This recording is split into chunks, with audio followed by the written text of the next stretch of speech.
¿Qué lo que mi gente? Yo soy Ricky de Bilingue Blogs. Thank you for tuning in to another video.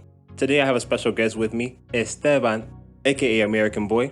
And we've been on both sides of the fence, able to use Spanish slang, in particular Dominican and Puerto Rican slang, and also American English slang. So we want to talk about the similarities between both of those and give you a few useful phrases that you can use in either language to sound more like yourself. Welcome, Esteban. Thank you for having me. This is awesome. I'm here in my parents' house doing YouTube for the first time, so this is my new setup, and I'm trying it for the first time, so this is cool. I really like this. I'm digging it. That works. So why don't we just get into these phrases and give these people some phrases that they can use in their everyday life. So what's our first word? So here's the first word. It's more like a phrase. We have que lo que, or if you're Puerto Rican, que es la que hay. Both of these are kind of like, I know the 70s and 80s they used to say in American slang, what it is, like, you know, what it is. I sounds foreign to me now, but they used to say that. But now it would be more accurate to translate it as, you know, what's good, what's popping, what's up.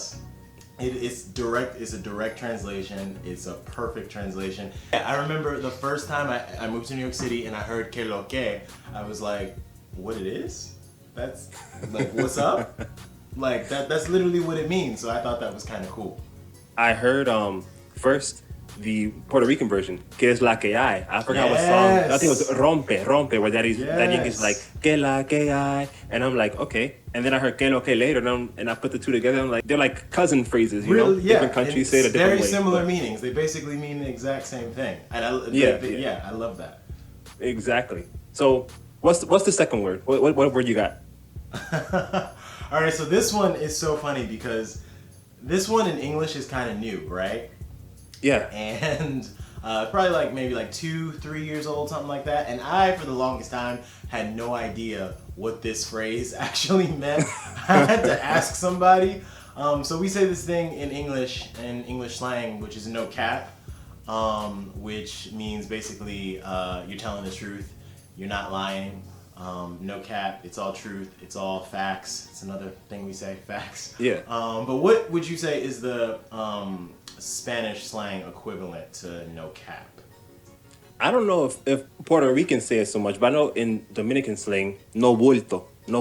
Yeah. And it's interesting because bulto is like, you know, like a bag, a backpack or something like that.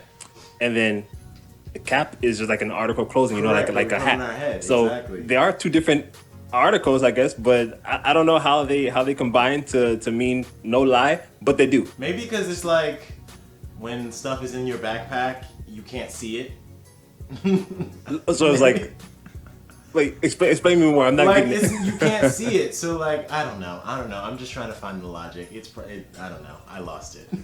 Yeah, I was thinking maybe it's like there's no baggage. Like I don't have a whole bunch of stuff that I'm hiding from you. Maybe. Exactly. I don't know. Maybe. Yeah, exactly. Maybe, I'm not hiding anything. Like there's nothing in my bag. Like it's all out in the open for you to see it. Like, yeah, I like that interpretation better. Yeah. There's nothing in my bag. Yeah. The next word that we got, it's well, along with no bulto, because you know you said no bulto, no cap is fairly new, but no bulto they've been using it for a while. Yeah. The same thing with this next word, está prendido or está prendida. Yes. We in English we say that a different way. How do we say that in English? Well, the biggest way right now is to say that something is lit, which is literally a direct translation. It's the exact same thing. Yeah, I always felt like because of this and other words, Spanish was just way ahead of slang. I'm like, maybe something's happening in New York where people are translating the Spanish to English and then it becomes worldwide. I don't know if that's how it happens. You know, but I think that's what makes sense to me. It's funny because New York actually does have a lot to do with it. And so I'll give you an analogy. If you study the history of reggaeton, reggaeton was able to become what it is today because of the New York Puerto Ricans who were in the Bronx making hip hop with us, the black people, and with all of that travel back and forth between Puerto Rico and New York, Puerto Ricans, you know, from New York visiting the island, Islanders visiting New York City to see their family. That's how they sort of got that exchange. So it works the same way linguistically, and I think we see a lot of that. As an English speaker, they'll say something in Spanish, And I know exactly what they mean because they're translating something from an English slang into Spanish. Yeah. Next word. Okay. So in English, when we want to make sure that someone has understood what we just said, making sure that someone is comprehending us, making sure we're on the same page, we say a lot of things, but you might ask them, you heard, you understand me, you feel me, copy, things like that.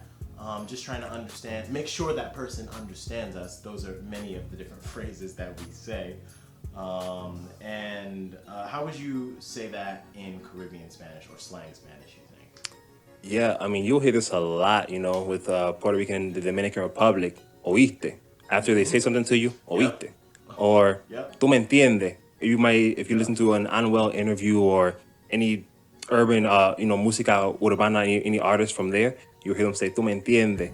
Sometimes, tú me sientes, or copiaste. But copiaste, I feel like that's more conversational. And I don't know if they're translating from English, but it basically seems like they are. Yeah, there's other things that we have seen, like, no bulto, no cap, they're close, but they're not the exact same thing. But this one is like literal. The next one, my parents, sometimes other family members would tell me this when I was a kid. Don't play dumb with me. When I was in trouble, don't play dumb with me. Yeah. ¿Cómo se dice eso en español? No, I would say no te hagas. No te hagas o no te hagas el loco. Exacto. Yeah, that's how I would say that. I actually love that phrase. That's one of my favorite phrases in Spanish, no te hagas. Because it's like, I love the fact that they don't always finish it. Yeah. Because it's like, you kind of know, like, I don't have to finish this. You know what I'm talking about. Like, exactly. Like don't when I first heard that. Me, you know how this is going to end. Yes. I've heard the phrase before this song, but what made me really understand it was that No Te Hagas song by Bad Bunny. I think I was like, he has to be saying, don't play dumb with me, or like, don't be playing around with me, like something like that. And then I, researched it. I found out that that's exactly what he's saying. I'm like, wow, my parents told me this as a kid. I didn't know they used this in Spanish too. It's funny because the first time I heard that phrase was also in a song, but it was a Pitbull song. And I forget which one it is, but he's talking to the girl and he says, no te hagas la loca. It's always funny like how you can learn things just by like hearing them used. Yeah, I 100% agree. As a matter of fact, nowadays, that's how I learn new words. I learned from speaking to people, listening to podcasts or interviews from artists, sometimes even reading books. I'll find new phrases all the time. The next word that we have, everybody loves this song. Well, they used to. I don't know if they love it now, but that song by Daddy Yankee, Dura. Yes. So we have the word duro, that dura. Was my, what was it? Was that last summer or was that summer of 2018? Time flies with music. I can't even tell you. It probably was 2018. I want to say last year, but it was probably 2018. That was my song of 2018. What does duro or dura translate to in English anyways? Hard. You literally use the word hard to talk about something that we like, something that's cool, something that's awesome, something that's really, really good or high quality. Something that's really, really high quality or done well, we'll say that it's hard. Exactly. Like, I know in Chicago, we would talk about clothes a lot. Like, oh man, them shoes go hard or something like that. It's the exact same thing in English. I mean, Spanish too. Okay, I love this one. So, this one can kind of be a question or a statement. But when we're trying to confirm that something is true or that it's certain, we'll say for real. Or sometimes if you want to emphasize it, you'll say for real, for real. Yep. And in Spanish, they basically do the same thing. They say en verdad, and you can respond to sí, de verdad, or en verdad. In Puerto Rico, I always like, they'll ask, ¿verdad que sí? I always like that one. That one is always very unique to them. But yeah, that's another one that's very, very similar. Yeah, I love how it sounds. Like, at first, when I first heard it, I'm like, why do they say it like that? Because they don't really say like how the word is spelled, like in verdad. They'll be like, en verdad, verdad. Verdad con L. En verdad, verdad. Yeah. Verdad, verdad, verdad. Yep. Yeah, but it's a phrase that I love in both languages. Do you know how to say wild and out in Espanol? How would you say that? Like I don't know. We're about to wild out. Oh, let me think about that.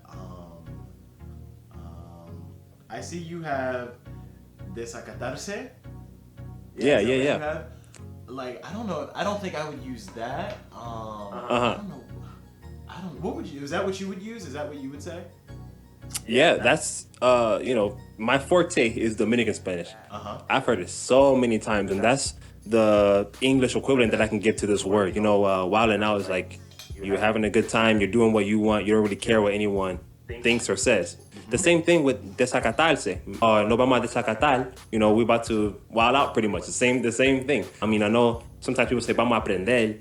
That can be like, we're about to turn up, kind of, I guess you could say. Vamos a aprender. But I would say no vamos a desacatar. No vamos a desacatar. I gotta remember that one. That's a new word for me. Yeah, if you listen to Dembo, you will hear it like all the time. Well, now they might say ando trucho, which is literally the same thing as andar desacatado or desacatarse. Okay. Got you. Yeah. Got you. See, I'm learning new stuff. That's what I'm saying. We learn through conversation, just like we mentioned before. The next word that we have is frena. Do you use that word at all, or have you heard that in New York? I don't use it, but I've definitely heard it like a million times all the time. I know it's super common, but it's not one that I use. But yeah, like I said, I hear it all the time. I don't know if you listen to like really, really gangster Dominican trap, but I really love that stuff. It's an artist. His name is Chucky sientes. Okay. And he has a line in the song where he's like, I forgot what he says in the beginning, but blah, blah, blah, blah, blah. Entonces frena. Yep. So I'm like, oh, I like that. He's saying like, pull up then, come through. When he says frena, because frena, obviously, frenar in español is to brake. Like in the car, you got your brakes on, frenar, right? So, he's saying pull up there. And then I heard several times they will say frenar feo, like to pull up and kind of frontear a la vez. That's what frenar feo means. Yeah. So that's a word that I have not really used very much, but I like it and I want to use it. So I need to find the context to do so. The next word, it's a different abbreviation. One of them, the English version, is you're abbreviating the first part of the word. In the Spanish version, you abbreviate the last part of the word. The word in English is bro. ¿Cómo se dice bro en español? In Spanish, especially Dominicans, I hear like every other word almost when I'm talking to a Dominican is manito or mano. See? Which is it's funny that they took the other ending, like you said. That's so interesting. It's funny that they took bro and just decided to shorten the other end of the word to mano or manito. But yeah, I like that one. For me, it depends on who I'm speaking to. I might, instead of saying mano, I might say manin. Because I heard, I picked that up from Dominican Spanish, and I love that word. Que lo que manin. And that's so how you, it's like, and that I feel like that's how you really know that it's a Dominican. So, you guys may not use this phrase. I don't know. I know in Chicago we use it a lot. And that's, I'm not on that, or we not on that. Do you know how to say this, Esteban, in español? Well, I see that you have no estar en eso. That's one way. And then I know something similar that they say in DR that I learned last summer when I went to DR for the first time is yo no cojo esa. Sí, me gusta esa frase. I love that phrase too. Which is like the exact same thing. Like, I'm not on that. I'm not with that. Like, I don't want to participate in that. Like, yo no tengo nada que ver con eso. All right. Before we close out, what do you think the takeaway is? Because I would say a lot of people that I talk to, especially people who are trying to learn English, they always think that they need to forget their Spanish completely. But I would almost say that actually Spanish will help you a lot because while the languages aren't super similar, like they're not identical, I think there's a lot, they've influenced each other. Like in English, we have a lot of Spanish words that we pronounce in just with an English accent.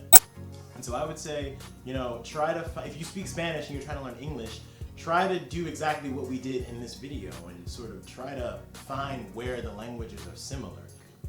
Yeah, no, that's very true. And that's why I mentioned at the beginning, we're going to give you some phrases that will give you some personality in Spanish. They're going to allow you to keep your personality from English and translate that over to Spanish, because let's go back to the word frenar, right? Instead of saying, oh, yo voy a tu casa, that's kind of, I mean, it's not that it's wrong, but you know, if you're not that kind of person that says, I'm going to go to your house, then just say, you know, voy a frenar. You know, it definitely adds a lot of flavor to your speech, as opposed to, you know, your English speech being so colorful and extensive, you know, and then your Spanish is like so basic, you know. So that's what I would say is the takeaway from this video. So feel free to use any of these phrases, and actually in the comments down below, I want you to share some of the phrases that you have found that are very similar from English slang to Spanish slang. It doesn't have to be Dominican or Puerto Rican slang. It can be any slang, but you know, what are the similarities that you found? Mi gente, if you like this video, go ahead and give it a thumbs up. Thank you once again to Esteban, aka American Boy, for coming through and giving us some of his knowledge with the American slang versus the Caribbean Spanish slang. You guys, don't forget to subscribe to the channel.